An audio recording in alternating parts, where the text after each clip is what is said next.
Welcome to the Bible in 1 Year with Ochido Ayi, and I'm your host Ochido Ayi. I was trying to see if I could see out of my glasses. Alright, so if you're joining me for the first time, this is the Bible in 1 year where we get to read the Bible from cover to cover.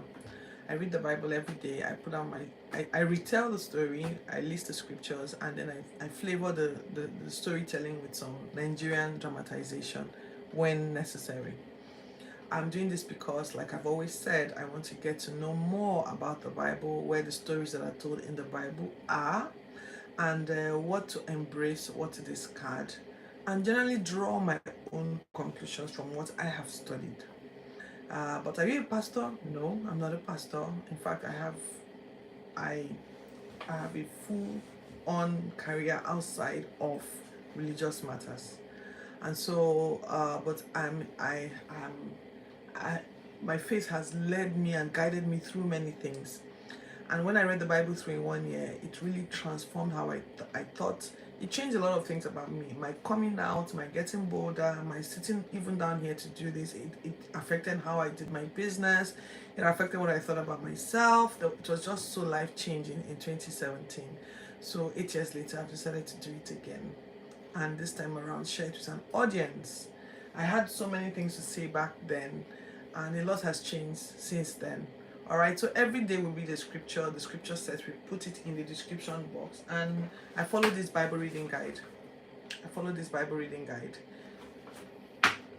Every day we look at a psalm, a proverb, an Old Testament and a New Testament reading. The authors have decided to mix it so that it's an interesting read every single day. Yes, because some parts of the Bible, when you're reading through, it can be long and difficult to read through.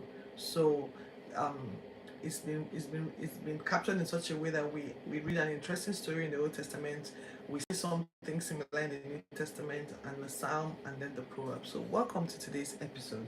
Today is day 190, so we're making great progress. We have less days behind us now, in front of us now than we did. We have more days, we have crossed more days than we have less days ahead of us. So that's great progress. All right, so today we're still looking at genealogies. We're still in the book of Chronicles. We're looking at Chronicles chapter 7 and 8 today. And then we're looking at Psalm 27, parts of Psalm 27. We're done with the book of Psalms, and then we have Proverbs 18. Proverbs 18 verses 22, and I'm going to shake things up a bit and just read from the back to the front. Normally I do the Old Testament, the New Testament, the Psalm, and the Proverbs, but today I'm going to start with the Proverbs because I'm just going to read it. So 18:22. If you're joining me for the first time, please subscribe to my channel. Please turn on the notification button to know when next I go live, and please share this with anyone you think might be interested in getting to know more about the Bible. I see you guys. Say something in the comments and say hello, okay? And then you leave a comment. Say something about the stories that I'm sharing. Listen to it. Go watch older episodes. All right. Proverbs 18:22. He who finds a wife finds a good thing and obtains favor from the Lord. That's such a Nigerian that's such a Nigerian verse of scripture, because it's quoted. I think that in Nigeria people like to talk about marriage a lot.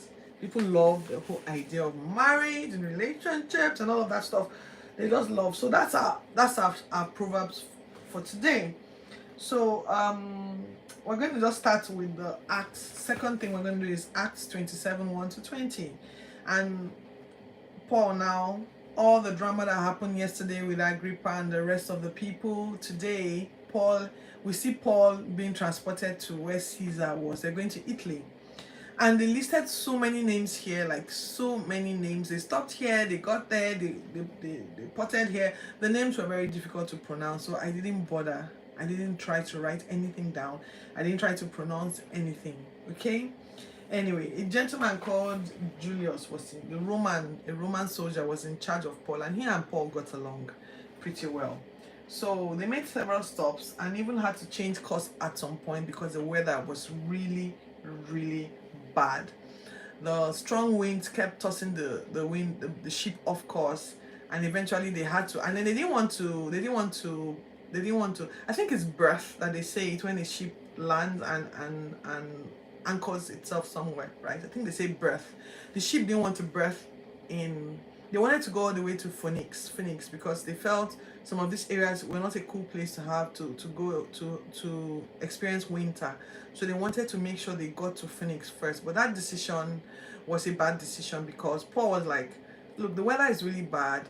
We can lose a lot of cargo, or the ship can even get shipwrecked. We shouldn't, let's just stay here, you know. But they were like, no, they wanted to listen to the owner of the ship, who was a business merchant, and then the captain of the ship, and then they continued. So they continued getting tossed up and down. It was really so bad at some point they started throwing cargo overboard. It seemed like all hope was lost and the ship was going to be shipwrecked. The storm lasted for many days. No, they were just, I can't even imagine how frightful that would have been, being in the middle of the sea. No, I mean, oh, the films we've watched, that the wind and the waves would be so tall, and then you would just be like a tiny speck there swallowed by water. That was what was going on for many days. They were all afraid that this was going to be the end. And so, would this be the end? Tune in for the next episode to know whether Paul and his people survived the shipwreck. Isn't that how they advertise for cartoons and things like that? So that ends the Old Testament reading for today. Alright? So we'll tune in for tomorrow and see whether Paul and his team, whether they survived the shipwreck. Okay? So finally, the Old Testament reading today is 1 Chronicles 7 and 8. Right? We have been going over the chronology of all the tribes of Israel. So today we're looking at Issachar, Benjamin, and Ephraim. There's a lot I want to say about the tribe of Ephraim, so please don't go away. So Issachar had 4 sons, Tola, Puah, Jashub, and Shimron. Tola's clan had 22,600 warriors. Uzi, I don't know who Uzi is, but I think Uzi was one of the sons of one of the main 4. Uzi had 36,000 and had many wives. Like in Uzi's clan, the men married multiple wives. A lot of them married many wives. And then they had many sons as well. So it brought the total of the warriors there to 36,000. And then the total warriors for the tribe of Issachar was 87,000. They didn't mention any other things about Issachar. Then we have Benjamin. So now, at the time, the real people were alive, like Benjamin, Joseph, Jacob, and all of those people. Benjamin, I knew to have 10 sons, but here, only 3 of his sons were listed. I don't know why. So they listed 3 out of his sons, Bela, Becca, and Jediel. Bela had 22,034. Becca had 20,200. Jediel had 17,200. Fighters, warriors, military people, yes. Then Naphtali. Naphtali was the son of one of Jacob's concubines. They didn't tell us anything about them. They just listed Naphtali's sons, Jaziel, Gumi, Jeza, and Shilem. They didn't say anything about whether his sons had multiple sons. They just wrote here that this was the line of the concubines. This was one of the concubine lines. So I wrote here concubine line 1, expecting to see concubine line 2. Okay? Alright, so Naphtali. Thank you for the likes. Thank you. Naphtali. Then we see Manasseh. Manasseh.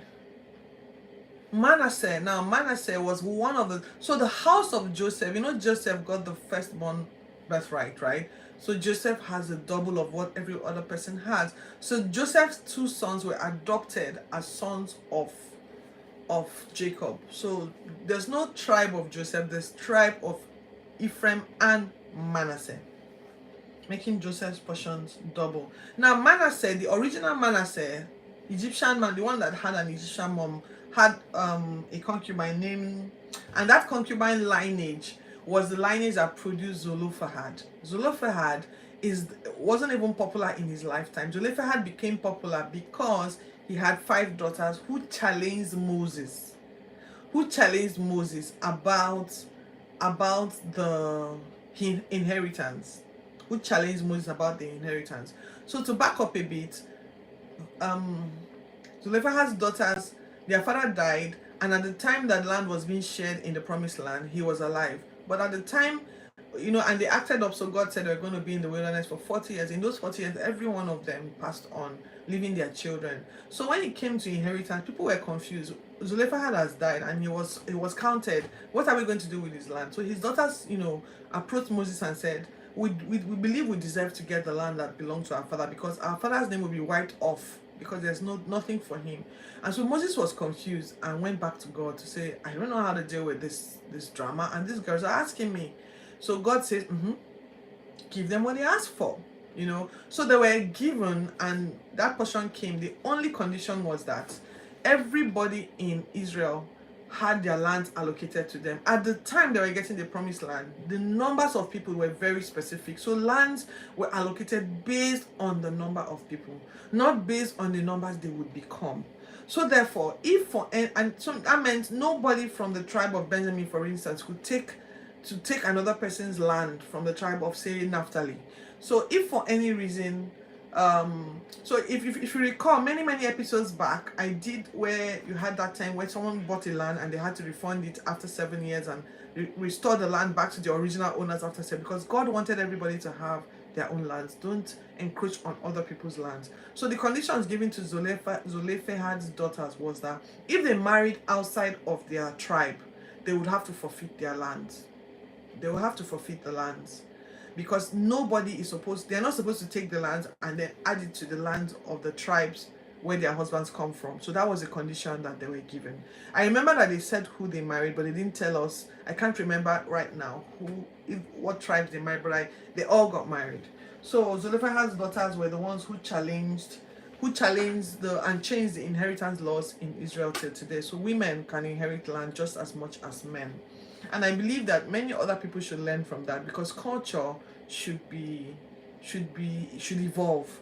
It should meet the needs of the people and not stay on some ancient background. I'm saying this to Nigerians who like to hang on to culture as the reason why they don't want to change some things. Culture has to fit the need of the people. At the time these things were going on, the needs of the people were around those issues. Now things have evolved. People are different. The generation looks at things differently. Culture should evolve to reflect that change. Okay. All right. So it is also in Manasseh that we have Gilead. Gilead also sprang from that line. Ephraim. Then we go to Ephraim, the other tribe of Joseph, had 9 sons and lost 2 of his sons. He lost 2 of his sons because 2 of them went to rob livestock farmers, in the tribe of Gath. Gath is not so Goliath came from Gath, right? 2 of his sons went to go and fight Goliath's people, and then 2 of them were killed, right? So, and Ephraim mourned for a long time. He mourned for so long that his brothers and cousins and everybody had to just come and console him. Eventually they persuaded him to try it again, and he had another son known as Beriah. So Beriah had Ephraim also had a daughter. So you see now, the tribe of Joseph appear to be a bit more, what's the word now? I'm looking for the word that suggests that they're a bit more sophisticated, a bit more forward thinking. It is in this tribe that we see women getting a lot of airplay, for lack of a better word.